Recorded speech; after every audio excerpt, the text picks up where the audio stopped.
Assalamualaikum warahmatullahi wabarakatuh. Berjumpa kembali di video pembelajaran Matematika Wajib kelas 12.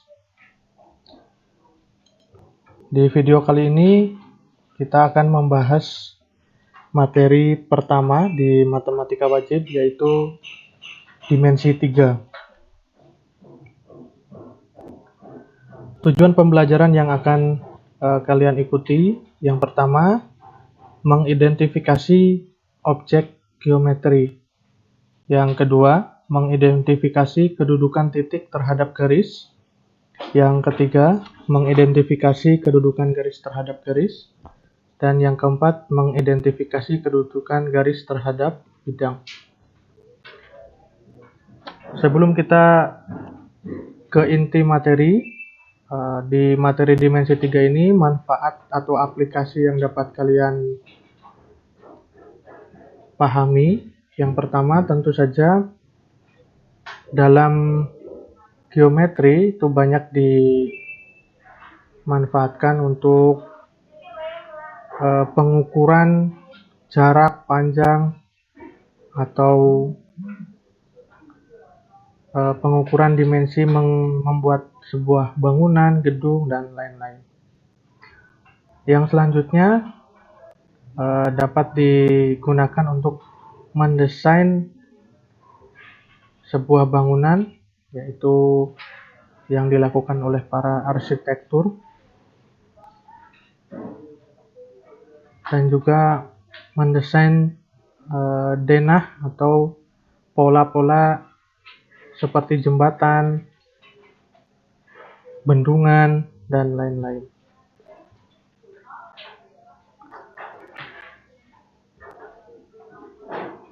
Geometri yang kita kenal sekarang ini dari kalian SD sampai SMA, yaitu diciptakan oleh seorang ilmuwan yang sangat berpengaruh terhadap materi geometri, yaitu bernama Euclid.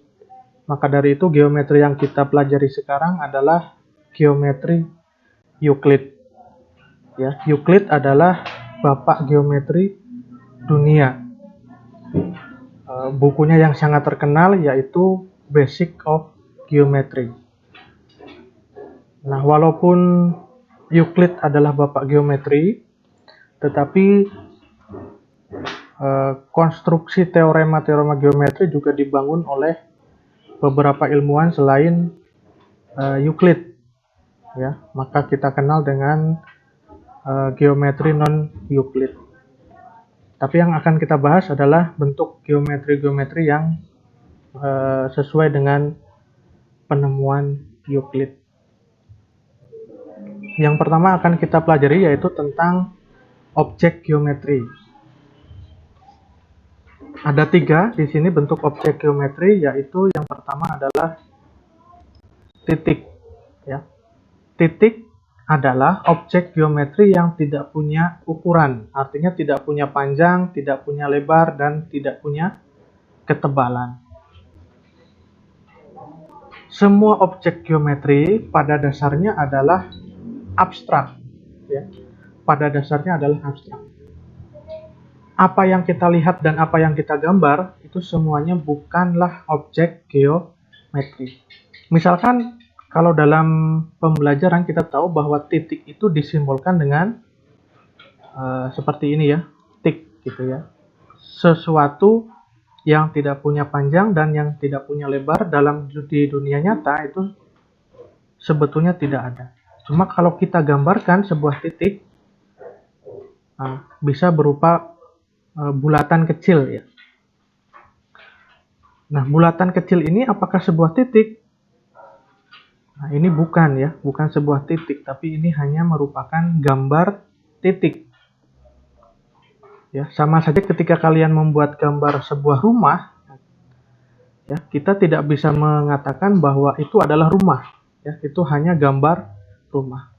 Begitu pula dengan titik ini. Atau misalkan ada yang titik yang tebal.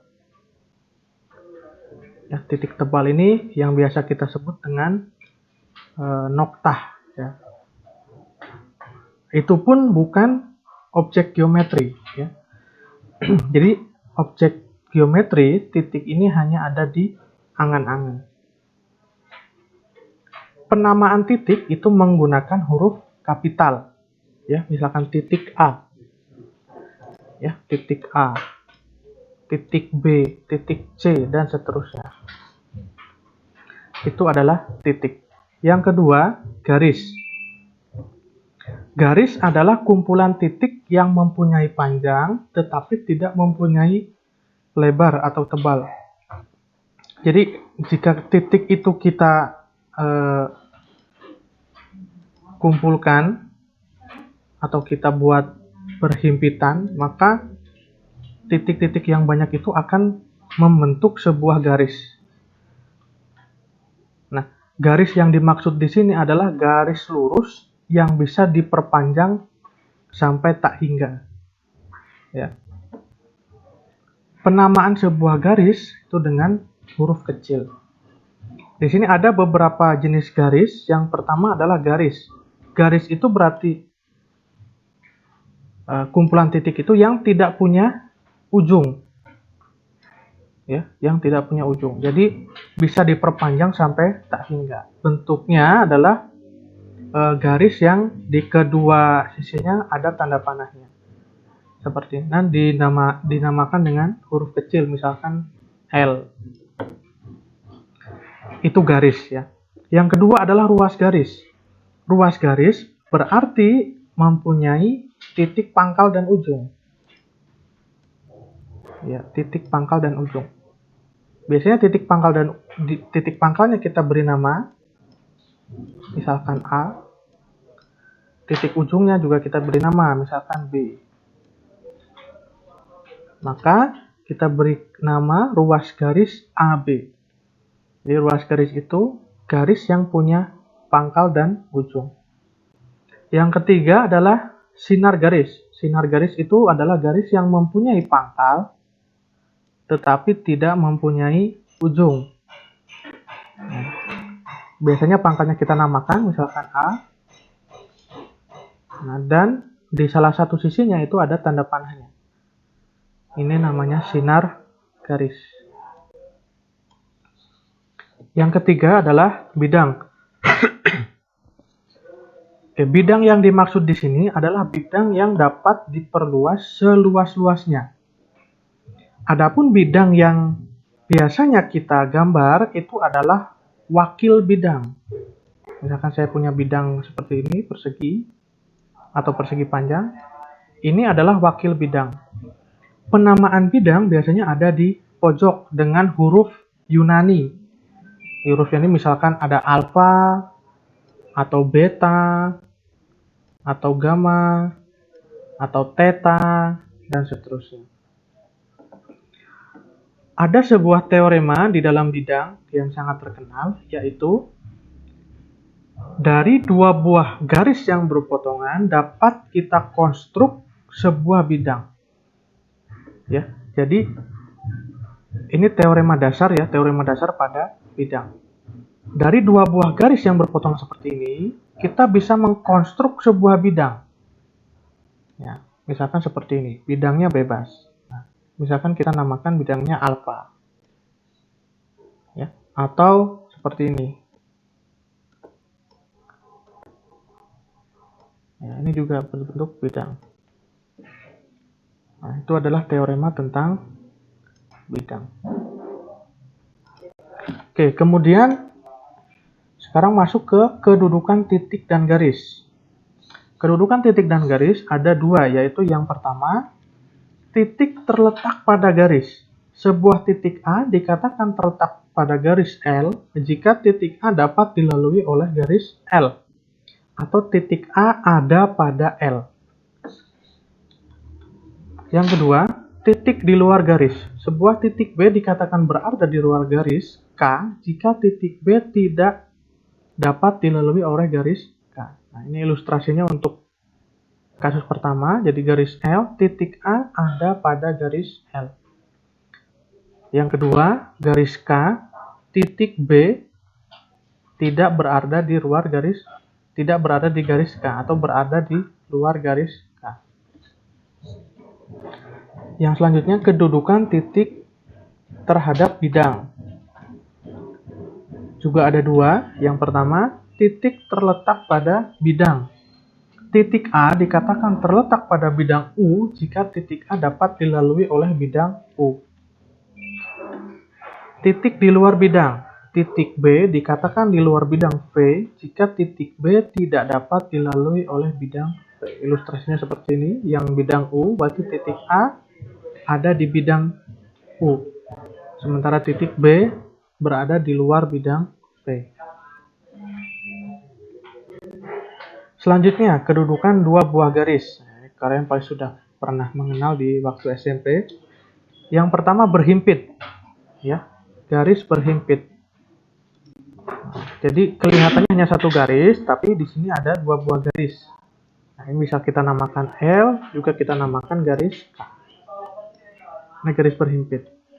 Berpotongan seperti ini, misalkan berpotongan, dan ini terletak pada satu bidang.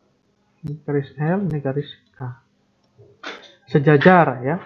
Sejajar itu berarti seperti rel kereta api. Jarak kedua garis itu selalu sama di setiap titik, dimanapun selalu sama. Ini biasanya sejajar. Nah, ketiga kasus ini itu berarti kedua garis tersebut terletak pada satu bidang. Nah, untuk khusus nomor 4, garis yang bersilangan, ini kedua garis tidak terletak pada satu bidang. Biasanya bisa kita lihat di ruang berdimensi 3 yang akan kita pelajari nanti.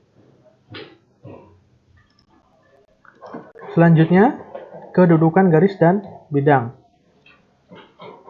Kedudukan sebuah garis terhadap bidang dalam suatu ruang kemungkinannya adalah yang pertama garis terletak pada bidang. Saya ilustrasikan. Ya, ini ada bidang. Ini ada garis terletak pada bidang. Garis sejajar bidang. Bila mana garis sejajar bidang? Yaitu jika di dalam bidang itu minimal ada satu garis yang sejajar dengan garis itu. Ya, maka kita katakan garis tersebut sejajar dengan bidang itu. Misalkan ini bidang V, ini ada garis K. Kita lihat ada garis di bidang, misalkan ini HB, ya. Ruas garis AB sejajar dengan garis K. Maka dikatakan garis K sejajar dengan bidang V. Kemudian garis memotong menembus bidang. Nah, ini berarti menembus seperti ini. Nah, titik ini berupa ada titik tembus. Yang D, garis terletak pada bidang. Nah, ini sama ya dengan penjelasan yang A. Sebuah garis K dikatakan terletak pada bidang U jika garis K dan bidang U itu sekurang-kurangnya mempunyai dua titik persekutuan. Nah, ini titik persekutuan antara garis dan bidang. Yang tadi, garis sejajar bidang. Penjelasannya, sebuah garis L dikatakan sejajar bidang V jika garis L dan bidang V itu tidak mempunyai satupun titik persekutuan. Ini tidak punya titik persekutuan dan ada satu garis di bidang itu yang sejajar dengan garis itu. Maka kita bisa katakan bahwa garis sejajar bidang.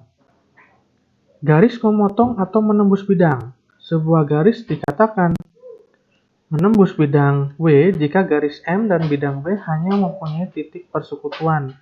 Titik persekutuan ini disebut titik tembus. Nah, itu adalah kedudukan garis terhadap bidang. Yang selanjutnya, kedudukan dua buah bidang. Kemungkinannya adalah berhimpit, sejajar, dan berpotongan. Ya, berhimpit berarti ada dua buah bidang yang terletak pada titik-titik yang sama. Nah, tetapi di situ ada dua buah bidang. Sejajar berarti minimal ada satu pasang garis yang mewakili dua bidang itu yang sejajar, maka kita katakan kedua buah bidang itu adalah sejajar. Minimal ada satu garis, atau tepatnya ada satu garis, ada satu pasang garis yang sejajar di dua bidang itu. Kemudian berpotongan, dua buah bidang berpotongan berarti dikatakan berpotongan jika memiliki garis perpotongan. Misalkan ini bidang V, ini bidang U, maka ada punya garis potong, ya, atau garis persekutuannya ini. Yang selanjutnya, kalian silahkan pelajari kembali materi tentang dimensi 3. Kemudian soalnya nanti akan di-upload di waktu yang berbeda. Pembelajaran pada kali ini. Terima kasih. Assalamualaikum warahmatullahi wabarakatuh.